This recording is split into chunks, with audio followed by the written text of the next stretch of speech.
Good day, folks. This is Greg Judy, Green Pastures Farm. Today, of course, the topic is pretty evident. I'm in a tractor, and I've got this I'm pulling behind me. That is a John Deere brushog. It's a batwing. I just got it here over the winter. I haven't used it yet. This is the first time I've used it. But clipping some of the pastures. This is on a lease farm. The landowner let me keep honey locust trees on this farm. There's one right there. There's another one over there too. But the condition was he let me keep some of these trees out here for shade as long as I promised him I'd keep the others in check. In other words, mowed off. And so I've probably mowed down, I've only been out here maybe 20 minutes. I bet I've already mowed off 50 young ones. And you know, you tell somebody you're going to do something, you really need to stick with your word, because you're only as good as what you say your word is. And it's a 260-acre beautiful farm lease. It's just one, it's actually one of our best, and I've had it for 20 years. So yeah, you tell somebody you're gonna do something, do it. Don't make a promise and then renege on your promise. But the thorns, you know, they're always out here. You're gonna have thorn trees, and there's two things you can do. You can either let them grow, or you can control them. If they get real big and you got too many of them, you can go out there and cut them down with a chainsaw and paint the stump. That'll do it. But you know, you got 260 acres of them. Every paddock's probably got 50 to 75, maybe 100 in it. You know, you're talking thousands of trees. And by clipping them off like this, of course, on the farms where we have the sheep, we don't have to worry about it too much. The sheep just nail them. But we don't have sheep fence over here, and we don't run the sheep on this big farm. This is more for cattle. And maybe it's something we'll be looking at doing in the future, is actually, you know, bringing the sheep flock over here in the summertime. I can keep the coyotes from killing them all. We do have guard dogs, but there's a lot of coyotes over here. You see them running in packs, you know, 2 or 3 at a time. But it's a beautiful evening. I'm in this cab. It is hot out. You know, you folks out west probably think it's not that hot. I'm not even going to tell you what the temperature is. But for a Missouri boy, it's hot, especially after coming out of winter. But we're knocking down the thorns and taking off the seed heads at the same time, the fescue seed heads. And on the next, I'm right behind the cows. So the cows are actually one paddock in front of me right here. And what I did is I just went up and caught up with the cows. That's where I'm going to start mowing at. I don't go out and mow the whole farm off. No way. Because, you know, like right out there, that hasn't been grazed yet. You don't want to go out there and mow that off. There's tons and tons of good feed in there. That wouldn't make a lot of sense. But this has already been grazed, and I can get right in behind the cows, and I can knock these thorns down. And there's some some little bodark trees in here, thorns, and the multifer rose bushes, and just all the stuff that has thorns on it. And landowners come out and ride their four-wheelers. They don't like that stuff. So you got to kind of keep control of it. And I tell you how far I've come. Back in the early days, we had a big farm up by Rucker, 750 acres, and 500 of it was grass. And I had that farm for 3 years.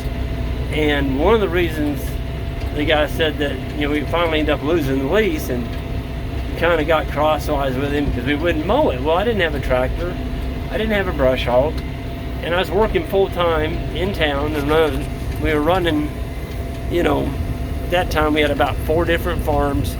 We're running 500 to 700 head of cattle for other people, plus working in town 40 hours a week. You didn't have time to brush hog. You barely had time to move the animals. But he got bent out of shape and took the lease from us because we wouldn't mow his pastures. Even though the day he basically said we weren't going to get it anymore, he said, well, never seen my farm look so good. Well, didn't look that good that he didn't take it from us, but if I'm looking back on that, you know, what I should have done is found somebody with a big batwing mower and just hired them. They go in there and mow that off. I mean, that was a 500-acre farm. There was a lot of grass in there, and you know, maybe if we'd have brush hogged it, we could have kept it. But the bottom line is, I got it re-fenced for him. He didn't have a good fence on it, and then he was able to lease it for a lot more money. So that's another thing. You know, when you sign a lease, make sure you have a written lease, and make sure you get some time out of it. You know, 5, 7, 10 years is better. The more time, the better, because it takes time to do the fencing, and then if you lose the lease, you know, you didn't get time to recapture your labor and whatever else you might have put into that farm. This is just a beautiful farm back here. We've had a pretty good relationship with this. Not a pretty good. We've had a real good relationship with this landowner, and we take care of his farm. So we always want it to look nice. I don't let it get trashed up. We keep track of the brush as much as we can. We control trespassing. We're always trying to make it look better. And you know, if you treat a farm like you, even if you're renting it, if you treat it like you owned it, and always are focused on making it better. And you got to realize, folks, some of these landowners, you know, especially this one, they live in town and they're used to things looking more manicured. To me, this looks fine. I probably wouldn't be brush hogging this, but I don't want to lose the lease either. If I had to buy this farm, you know, $6,000–7,000 an acre, do the math on that. You know, there's several $1 million worth of farm sitting here, and we're controlling it by leasing it, and we didn't have to go break the bank to run livestock. So leasing does give you a lot of different advantages. It does free up your equity, where you can buy livestock, and you don't blow all your money on making the land payment. But today, earlier, I brought some bulls in to get them semen tested, and we got those all done, and so we're going to be having another round of bulls here. Probably be doing a short video on them once we kind of get them on another paddock over there where we got a little time. I'll probably do a video on them, but quite a few of them are already sold. We just finished up our first round selling all those last weekend, and they went all over the United States. They went from Texas all the way to the East Coast. Sold some heifers up into Michigan and down to Louisiana, and Tennessee, Virginia, Kentucky, Ohio, Pennsylvania, Oklahoma, Kansas, Illinois, of course Missouri, Minnesota. I left anybody out. I think that's it. Pretty wide range there. But it's amazing, you know, you get good hardy cattle that are, you know, raised on forage alone and they haven't been babied. They can adapt, and they do quite well in a wide area.